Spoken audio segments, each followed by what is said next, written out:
So, nandiyan ko mga kabataan, huwag kayo matakot. Future niya ito, hindi po sa amin. Para sa inyo po ito. Kung gusto niyo pagpatuloy na ganito, nasa inyo yan. Pero kung ayaw nyo, tumayo kayo, huwag kayo matakot dahil future nyo ito. Nako, hindi ako naniniwala na future yan ng mga kabataan. No, honestly, ako para sa akin. Ha? Kasi ang makikinabang po dyan, yung mga taong may hidden agenda. Kaya gusto nilang pabagsakin yung gobyerno natin na gustong tapusin at wakasan ang korupsyon. Kung yun yung panawagan nila, mga kababayan, ay anti-corruption, wala pong problema dyan. No, pero kung ang sa likod po ng panawagang anti-corruption, mga kababayan, ay mayroon pong mga hidden agenda, kawawa pa rin kayong mga kabataan dahil kayo ang gagamitin, no, ng mga taong nasa likod, no, o merong mga hidden agenda dahil pwedeng gamitin itong rally na to. No? Walang masama doon sa panawagan ni Chavit Singson ng one-time, big-time rally laban sa korupsyon. Pero kung ang panawagan nila is one-time, big-time rally laban sa korupsyon at patalsikin ng administrasyon ngayon, may mali po dyan. Pagka naka-frontline yung mga kabataan na yan at yung mga taong bayan, o yung mga kababayan natin nasasama sa rally, kapag sila naka-frontline, hindi makakakilos ang militar, hindi makakakilos ang kapulisan, no, laban dyan sa mga tao na yan. Ganon kasimple. Tingnan ninyo anong nangyari no September 21. Mga kababayan, hindi nyo ba nakita kung ano nangyari nun? Sila yung mga naka-front. No, yung mga tao. Pero sila yung mga, sino ba yung mga nanawagan ng rally that time? Nasaan yung mga nanawagan ng rally? Diba? Yung mga lumusob sa Malacanang na nanggulo, mga kababayan, nasaan ngayon? Ano nangyari sa kanila? Iniwan sa ere. Nakulong. Diba? So kawawa naman. Ngayon, mag-isip-isip kayo kung sasama kayo dito sa one-time, big-time rally na to dahil posibleng ang mangyari sa inyo ay kagaya na nangyari noong September 21 na kung saan iniwanan na sa ere yung mga rallyista na lumusob sa Malacanang na nanggulo. So pag-isipan nyo maigi kung sasama kayo sa rally na to, mga kababayan. No, doon sa mga kabataan. Mag-isip-isip kayo dahil kayo, no, ang isasangkalang dito, kayo ang gagawing pananggalang, no, ng mga taong nananawagan na pabagsakin ng ating gobyerno.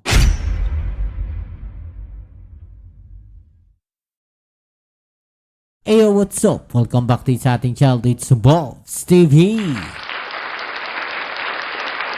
Alright, so tayo babalik muli mga babayan at ito, may masamang balita po dito kay Chavit Singson mga babayan dahil matapos nga po siyang manawagan ng isang one-time, big-time rally mga babayan ay posible po siyang makulong at makasuhan po. Yan ang ating alamin at pag-uusapan ngayon. Pero syempre, bago ang lahat, please don't forget to subscribe, like, share, at comment dyan sa comment section. At syempre, shoutouts tayo sa mga followers natin dyan. Maraming salamat sa inyong suporta at palagi nating hiling. 1 view, 1 like po sana sa ating video at napakalaking tulong na po sa atin yan. Ayan. Again, maraming salamat po sa inyong suporta sa mga palagi po nandiyan dyan. Alright? At eto na nga mga babayan, no? Nako, napakalaking problema po ngayon ang kakaharapin netong si Chavit Singson, mga babayan, dahil no, siya po ay nanawagan ng one-time, big-time rally. At eto nga po yung kanyang sinabi. We will schedule a one-time, big-time rally. Nakikiusap ako sa lahat ng religious organization, lahat ng nagmamahal sa ating bansa, lahat ng ayaw sa katiwalian, graft and corruption, it should be ASAP and we will march to Malacanang. Yan po ang sabi ni Chavit Singson, mga babayan. Pero may katanungan po ako. No, bakit kaya ang march to Malacanang na sinasabi nila at isang malaking one-time, big-time rally ay hindi nila ginawa during the term of dating Pangulong Duterte, mga babayan? Bakit hindi nila yan ginawa? Samantalang dati po, mga babayan, ay umamin mismo ang dating Pangulong Duterte na meron pong malawakang korupsyon sa DPWH. Bakit ngayon lang? Natatakot ba sila kay Pangulong Bongbong Marcos? May kinatatakutan ba sila? Kaya gusto nilang mapatalsik ang ating Pangulong Bongbong Marcos. Kayo mga kababayan, anong opinion po ninyo dyan? No? At ito, panoorin natin ang balita na yan mga kababayan. At sabi nga po niya dito, tumayo kayo at huwag matakot dahil future nyo to. No? Yan po yung sinasabi. No? Netong si Chavit Singson mga kababayan, ang medyo ayaw ko lang dito sa kanyang video mga kababayan, may makikita po tayong salitang Bible. No, alam nyo, yung mga taong gumagamit ng mga ganito, ayoko na lang po magsalita. Okay, so ito, tuloy natin. Kasi, huwag nyo isama sana sa politika, yung Biblia, yung mga, kung ano yung mga nakasulat sa Biblia. Sana, kung magrarally kayo ng mga political rally, sana huwag nyo na ninyong isama yan. Kung sa lahat po ito, no, in general, mga babayan, in general public, and in general na mga politician, no, sana po huwag ninyong gamitin yung Bible. Dahil hindi naman po yan yung hindi naman po siguro yan yung kasangkapan. Di ba mga babayan? Huwag natin gamitin yung mga salita ng Panginoon, yung Bible, mga babayan. Alright, so tuloy natin to. We will schedule a one-time, big-time rally. And nagigiusap ako sa lahat ng religious organization, lahat ng nagmamahal sa ating bansa, lahat ng ayaw sa katiwalian, sa graft and corruption.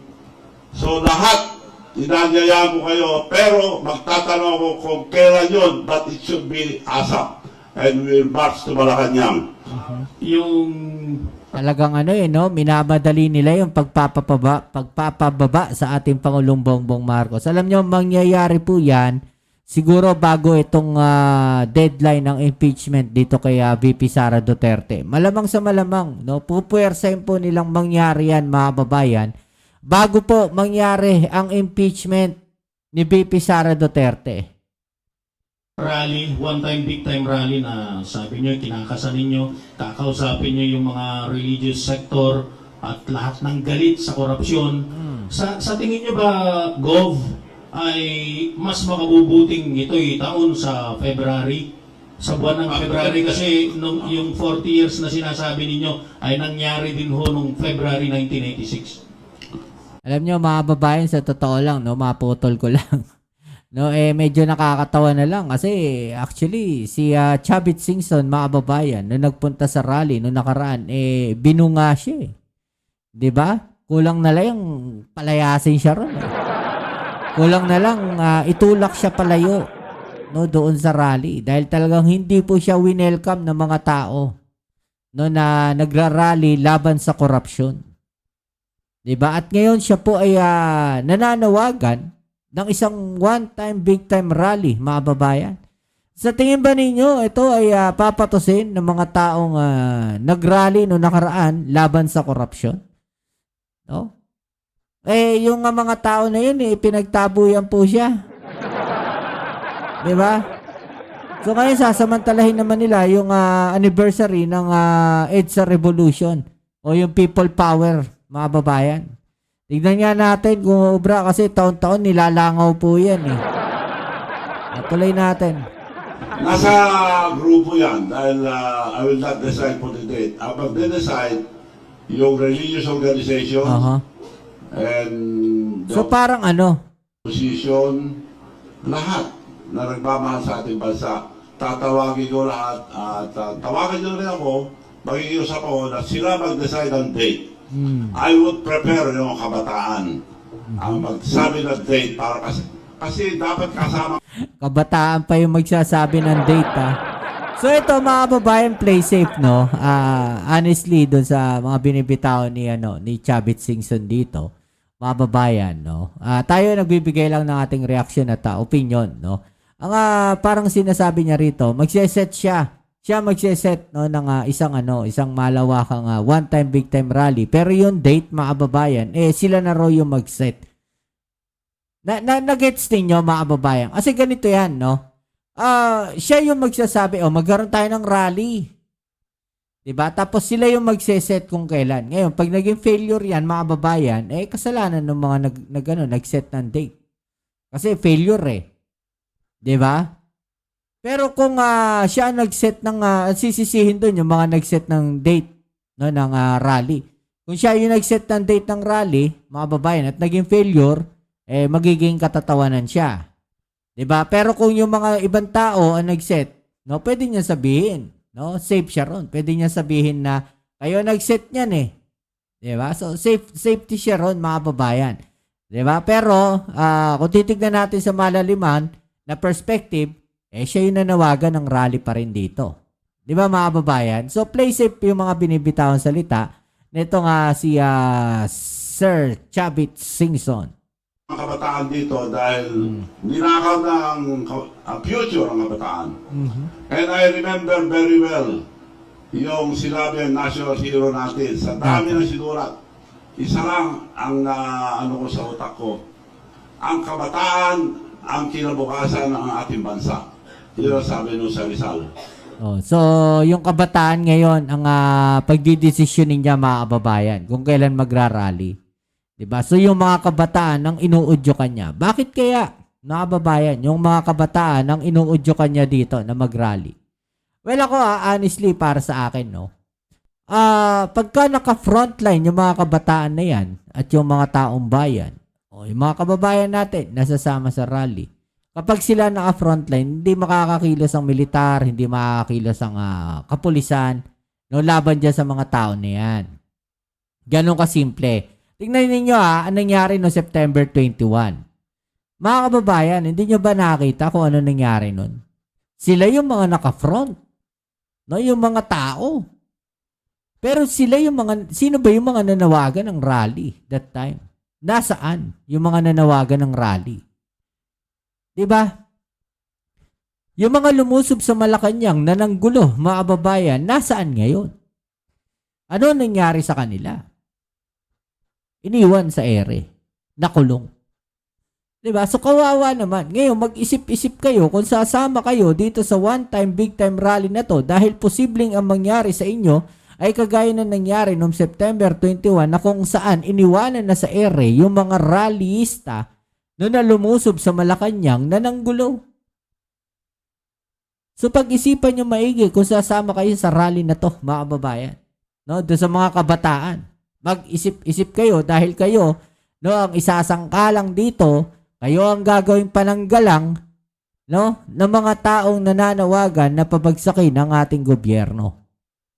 So, nandiyan ko mga kabataan, huwag kayo matakot. Future niya ito, hindi po sa amin. Para sa inyo po ito. Kung gusto nyo pagpatuloy na ganito, nasa inyo yan. Pero kung ayaw nyo, tumayo kayo, huwag kayo matakot dahil future nyo ito. Nako, hindi ako naniniwala na future yan ng mga kabataan. No, honestly, ako para sa akin. Kasi ang makikinabang po dyan, yung mga taong may hidden agenda. Kaya gusto nilang pabagsakin yung gobyerno natin na gustong tapusin at tuwakasan ang korupsyon.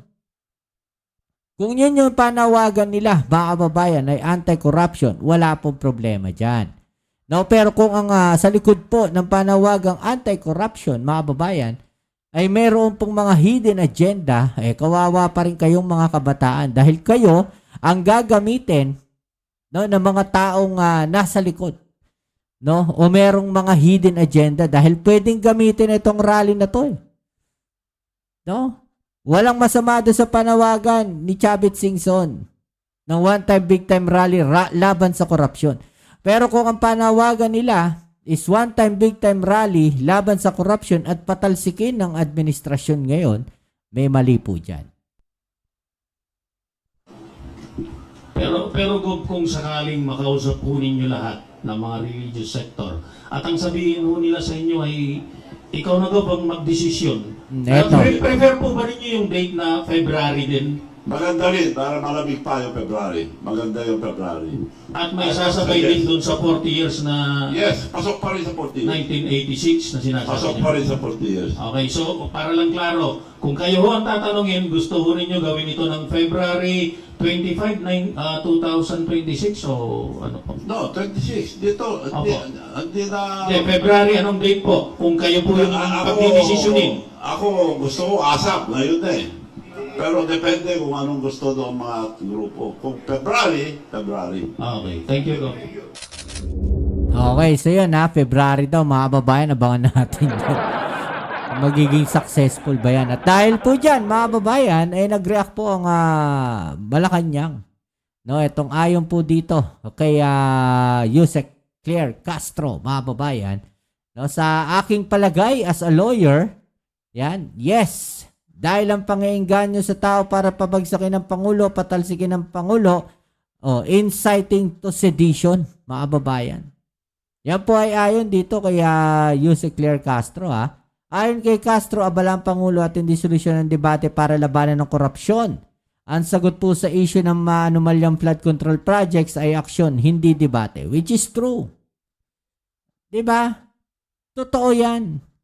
Alam nyo, sa totoo lang, no? Medyo natatawa ako rito eh. Gusto ko kausapin ni Chavit Singson ng ating Pangulo. No, pupunta raw siya mag-isa sa Malacanang, sabi po niya. Noong nakaraan kasi umamin siya na halos ayaw na siyang kausapin ang ating Pangulong Bongbong Marcos. No, so kayo na mag-isip, kayo na magsabi kung bakit. Ha? Ito po yung balita, panoorin natin. Ayaw po ba? Or bakit tinanggihan yung hamon ni Chavit Singson na debate laban sa Pangulo, ng Pangulo at ng dating Speaker? Ulit po, debate po na hinamon ni... Chavit Singson na debate po ang Pangulo at ang former Speaker para daw sa issue ng corruption. I can only speak for the President. Opo, okay. Okay?